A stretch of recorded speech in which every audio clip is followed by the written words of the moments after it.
Pemerintah mewacanakan sistem war tiket untuk pelaksanaan ibadah haji. Rencananya sistem ini membuat calon jemaah bisa langsung beribadah pada tahun yang sama pada saat pendaftaran.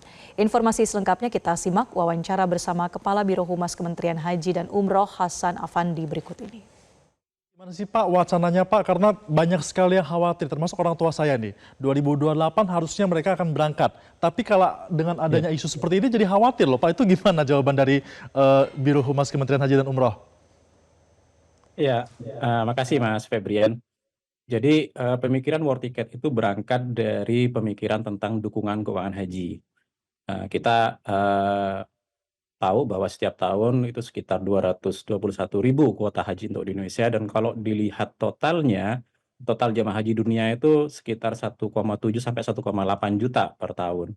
Nah, kalau kita merujuk pada visi Saudi 2030, itu ada ditargetkan itu menjadi 5 juta jemaah haji.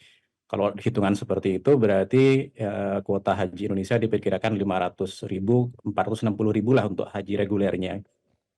Itu dari sisi kuota. Nah, akan ada tambahan besar gitu. Jadi di pertama catatan kita akan ada tambahan kuota besar untuk jemaah haji tahun-tahun mendatang menjelang 2030 atau di 2030. Nah, kemudian di sisi lain kita juga memahami, kita juga melihat bahwa setiap tahun jemaah-jemaah haji reguler itu selalu diberikan pembayaran tambahan dari nilai manfaat yang dikelola oleh BPKH. Tahun ini 2026 itu sekitar 33,2 juta per jemaah.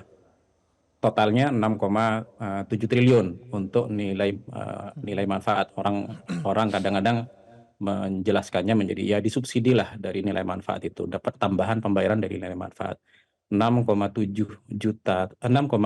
triliun untuk 203.000 jemaah. Bayangkan kalau kemudian jemaahnya menjadi 500.000. Kami hitung itu akan perlu sekitar 15 sekitar 15-16 triliun per tahun. Sementara pendapatan BPKH, nilai manfaat yang diperoleh BPKH itu hanya sekitar 11-12 triliun. Jadi kalau kemudian kita menggunakan skema yang sama, bahwa jemaah itu harus disubsidi dengan nilai manfaat yang sama, maka akan terjadi kekurangan biaya yang harus ditutupi. Nah, dari situlah kemudian timbul pemikiran untuk war ticket. Bagaimana kemudian jemaah-jemaah yang tambahan tadi, kuota yang tambahan tadi, untuk kita kemudian war ticket-kan gitu. Kuota-kuota tambahannya ya sekitar 250.000 sampai 300.000-an untuk kemudian kita buka war ticket-nya. Sementara yang antrian tetap. Jadi kuota tambahannya, kuota antrian tetap dengan antriannya, yang kemudian dibuka untuk war ticket-nya ya silahkan yang mampu, yang siap untuk mendaftar, untuk kemudian mendaftar melalui war ticket. Jadi catatan yang pentingnya adalah war ticket itu tidak akan mengganggu antrian kuota haji, hanya berlaku untuk kuota tambahan, dan di situ karena langsung mendaftar untuk war ticket, maka tidak perlu mendapatkan tambahan nilai manfaat. Jadi semuanya bayar full, bayar penuh. Jadi dengan cara seperti ini kita tidak perlu membuat jemaah yang sudah mengantri itu khawatir, tetapi kemudian tanpa menyediakan subsidi yang besar, jemaah tetap dapat menggunakan kuotanya.